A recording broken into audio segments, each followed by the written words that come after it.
Hey everyone, welcome to Learning Hub. I hope आप लोगों की प्रिपरेशन जो है वो अच्छे से चल रही होगी, है ना।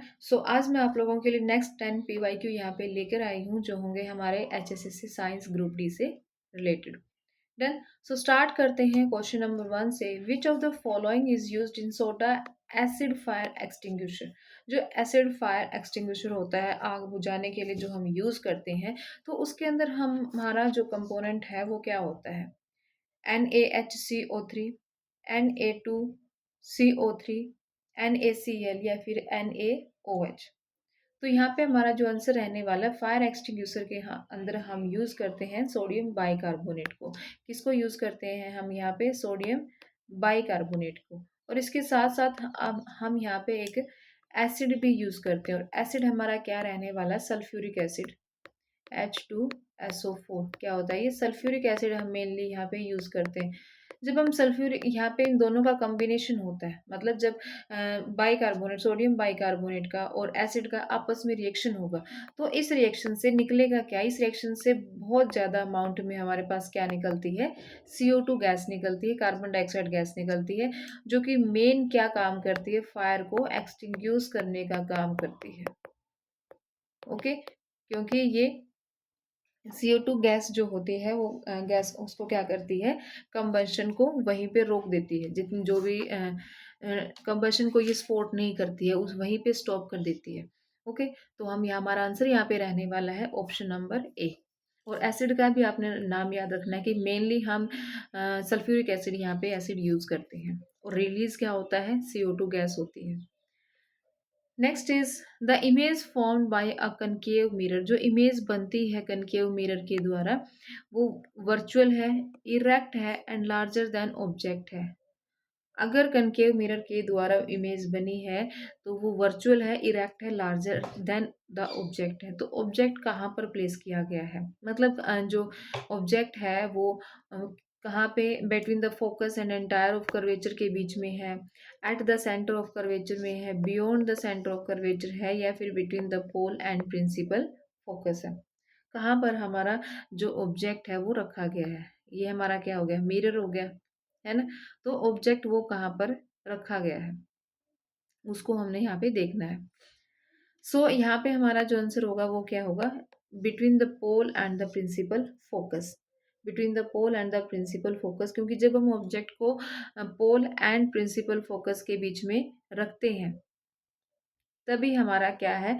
इमेज जो है वो वर्चुअल, इरेक्ट और मैग्नीफाइड बनती है। और बनती भी कहाँ है? बिहाइंड द मिरर बनती है। कहाँ बनती है? Behind the mirror.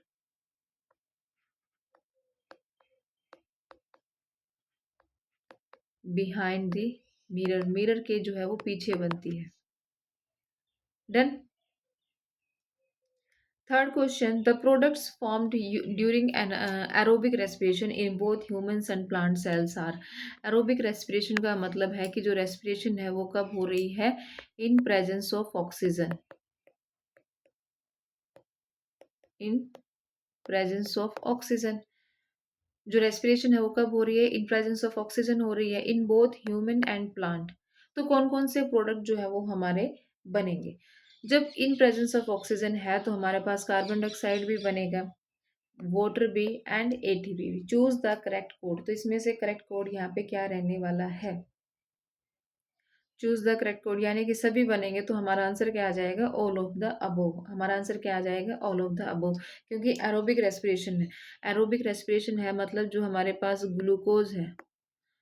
रेस्पिरेशन का मतलब क्या होता है कि फूड का, जो भी हमने फूड खाया है उसका ब्रेक डाउन होना, किसकी प्रेजेंस में? ऑक्सीजन की प्रेजेंस में, क्योंकि ये एरोबिक है तो ऑक्सीजन की प्रेजेंस में होगा। और एक एनारोबिक होता है जो ऑक्सीजन की अब्सेंस में होता है। तो ग्लूकोज प्लस ऑक्सीजन हो गया। अब इसका ब्रेक डाउन हो रहा है, तो ये क्या क्या रिलीज करेगा? सबसे पहले ऑक्सीजन रिलीज करेगा, CO2 भी रिलीज करेगा, प्लस वाटर रिलीज करेगा, और हमें क्या देगा? एनर्जी देगा। और हमें क्या देगा? ये एनर्जी देता है। देन, और एनर्जी किस फॉर्म में होती है? ATP की फॉर्म में, और वही यहाँ पे लिखा हुआ है। तो वाटर भी रिलीज हो रहा है, कार्बन डाइऑक्साइड भी रिलीज हो रही है, और हमें ATP भी मिल रहा है जब एरोबिक रेस्पिरेशन हो रहा है। तो डन। नेक्स्ट चलते हैं हम consider the following statements in relation to the cultivation of wheat. मतलब जब हम गेहूं लगाते हैं, दो गेहूं लगाने के रिलेशन में इसने यहाँ पे दो स्टेटमेंट्स हमें दी है। Wheat needs very high rainfall and very high temperature, कि जो गेहूं है उसको बहुत ज़्यादा बारिश चाहिए और बहुत ज़्यादा टेम्परेचर चाहिए। कैसा होता है, बहुत ज़्यादा बारिश तो हमें राइस को लगाने के लिए चाहिए होती है ना, और हाई टेम्परेचर हमें व्हीट के लिए नहीं चाहिए होता है, क्योंकि ये कोल्ड टेम्परेचर के अंदर होती है। In India, wheat is generally grown in the winter season. Yes, ये statement correct है. Which of the above statement is correct? Neither one or two. Two only, both one and both भी नहीं है, one only. Second only सही है ना? तो option हमारा यहाँ पे क्या हो जाएगा? Two only. और साथ के साथ ये भी देखना है कि ये क्रॉप कौन सी है। ये हमारी कौन सी है? व्हीट जो है वो रबी क्रॉप के अंदर आती है।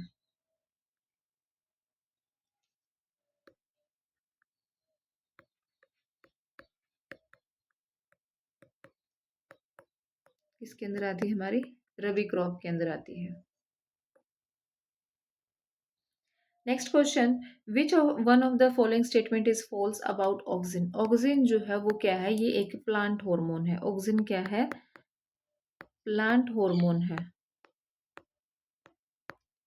It is synthesize at the shoot tip. Yes, यह शूट टिप्स पे बनता है। It helps the cells to grow longer. Yes, apical growth के अंदर ये हेल्प करता है।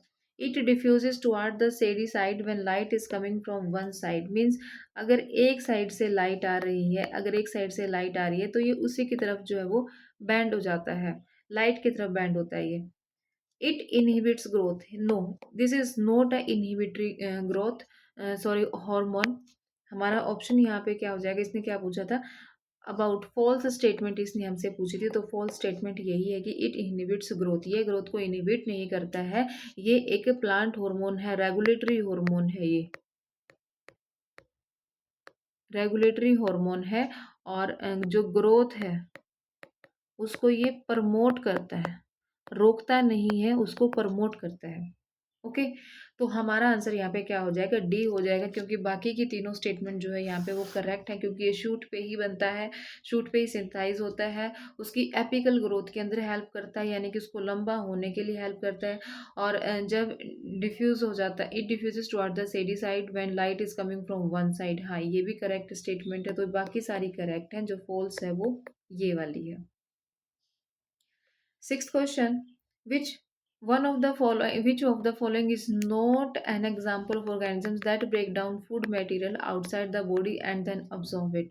मतलब फूड मटेरियल को बाहर जो है वो ब्रेक डाउन करता है और उसको फिर अब्जॉर्ब करता है। ब्रेड मोल्ड है, ईस्ट है, मशरूम है, ये क्या है? फंगी है। तो ये बाहर फूड को ब्रेक डाउन करती है, देन उसको क्या करते हैं? अब्जॉर्ब करते हैं।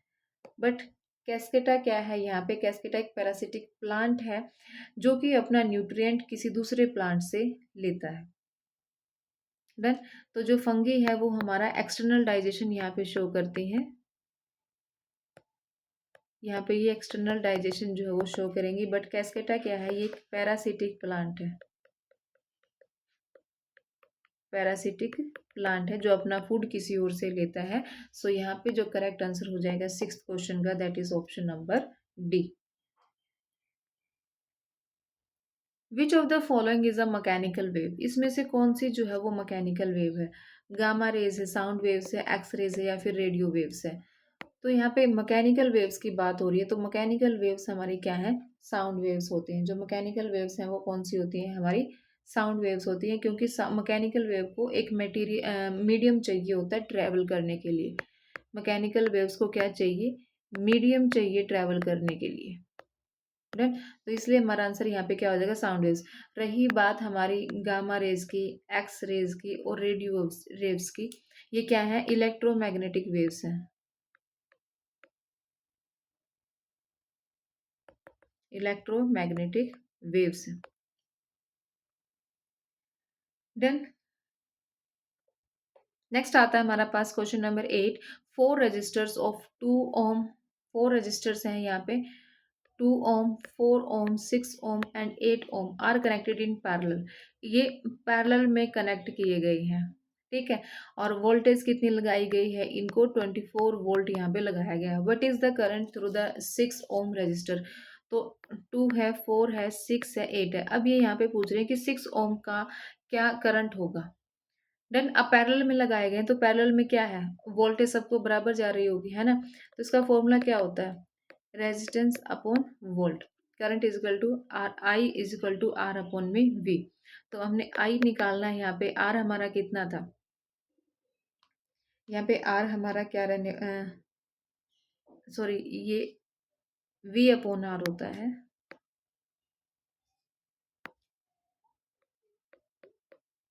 आई is equal to V upon R. तो वोल्टेज कितना है हमारा, 24 है। निकालना है किसका है, हमने 6 ओम का निकालना है। 6 ओम है तो कितना निकल गया, 4। कितना निकल गया, 4 एम्पियर। एम्पियर क्या होती है, करंट की एसआई यूनिट होती है। तो इसने 6 का पूछा था हमसे, तो 6 और 6 हमने निकाल दिया, 24 वोल्ट होती है, और आर की जगह हमने उसका रेजिस्टेंस पुट कर दिया 6 ओम। तो कट करके हमारा आंसर क्या आ जाएगा, 4 ampere. That option number A. Clear. क्योंकि ये पैरेलल में ज्वाइन किए गए हैं, तो जब पैरेलल में ज्वाइन करते हैं तो इनको वोल्टेज जो है वो अलग अलग सेम जाएगी। 2 को भी 24 जाएगी, 4 को भी 24, 6 को भी 24, 8 को भी 24, है ना। तो ये फॉर्मूला हम डायरेक्ट पुट करके यहाँ पे हम हमारे करंट की जो वैल्यू यहाँ पे निकाल सकते हैं। Next is question number 9, which of the following does not react with cold water. इसमें से कौन सा जो है वो कोल्ड वाटर के साथ रिएक्ट नहीं करता है। कैल्शियम है, मैग्नीशियम, पोटेशियम या फिर सोडियम। जो पोटेशियम और सोडियम है ये बहुत ज़्यादा रिएक्ट करते हैं, मतलब फास्ट रिएक्ट कर जाते हैं कोल्ड वाटर के साथ। यहाँ पे जो रिएक्ट नहीं करता है वो है हमारा मैग्नीशियम। राइट आंसर यहाँ पे क्या रहने वाला है, मैग्नीशियम है, क्योंकि मैग्नीशियम जो है वो रिएक्ट नहीं करता, इसकी जो रिएक्टिविटी है वो लो होती है। ये रिएक्ट करता है हॉट वाटर के साथ, हॉट वाटर के साथ रिएक्ट करता है। Done. Next question, that is question number 10। CO2 is called a greenhouse gas. ठीक है भाई, क्यों कहते हैं हम इसको ग्रीन हाउस गैस, क्योंकि it traps heat radiated from the earth. Okay, it traps heat radiated from the sun, मतलब सन से भी जो हीट आती है उसको भी ट्रैप करती है, अर्थ से जो हीट आ रही है उसको भी ट्रैप करती है। It stage for a long time in the atmosphere, और यह लॉन्ग टाइम तक रहती है एटमोसफेयर में। Choose the correct option. Only one है, ओनली टू है, बोथ 1 and 3 है, या फिर बोथ 2 and 3 है। तो हमारी जो CO2 गैस है उसको हम ग्रीन हाउस गैस किस लिए कहते हैं, क्योंकि ये it traps heat radiated from the earth, earth से जो हीट रेडिएट हो रही है उसको ट्रैप करती है। It traps heat radiated from the sun, नहीं ये हमने नहीं पढ़ा है कि सन से भी जो हीट आती है वो इसको ट्रैप करती है। ये वाला ऑप्शन यहाँ पे करेक्ट नहीं है। It stage for a very long time in the atmosphere, yes ये भी यहाँ पे हमारे लिए करेक्ट होने वाली है। तो जो आंसर करेक्ट रहने वाला है वो होगा हमारा 1 and 3, yes option number C, that is option 1 and 3।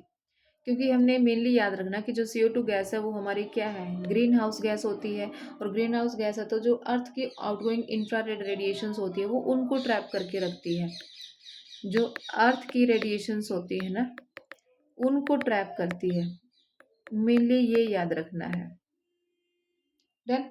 और रिलेटिवली लॉन्ग भी रहती है, परसिस्टेंस इसका बहुत ज़्यादा हाई रहता है, इसलिए ये वार्मिंग के अंदर हेल्प करती है। जब ग्रीन हाउस गैस ज़्यादा मतलब हो जाती है तो उससे वार्मिंग इफेक्ट जो है वो बहुत ज़्यादा हो जाता है। सो यहाँ पे हमारा आंसर हो जाएगा ऑप्शन नंबर सी। डन। सो ये थे भाई आज की क्लास के 10 क्वेश्चन जो हमने यहाँ पे किए हैं। आई होप आप लोगों के लिए यूजफुल रहेंगे। डन। सो चैनल को सब्सक्राइब कीजिएगा एंड वीडियो को लाइक कीजिए, शेयर कीजिए अगर आपको वीडियो जो है वो पसंद आती है। और यहाँ पे मैंने पूरा एक प्लेलिस्ट बनाई हुई है, आप उस प्लेलिस्ट में भी जाके देख सकते हैं। CET HSSC CET PYQ series के नाम से है, PYQ सीरीज़ के नाम से जो है वो हमारी पूरी मैंने यहाँ पे प्लेलिस्ट बनाई हुई है, उसी के अंदर ये सारी क्लासेस जो है वो ऐड है। तो आप वहाँ पे भी जाके सारी क्लासेस को जो है वो देख सकते हैं। सभी क्लासेस के अंदर आपको 10 to 15 क्वेश्चंस जो है वो सारे PYQ हैं जो अब तक आए हुए हैं वही मिलेंगे। डन। So thank you.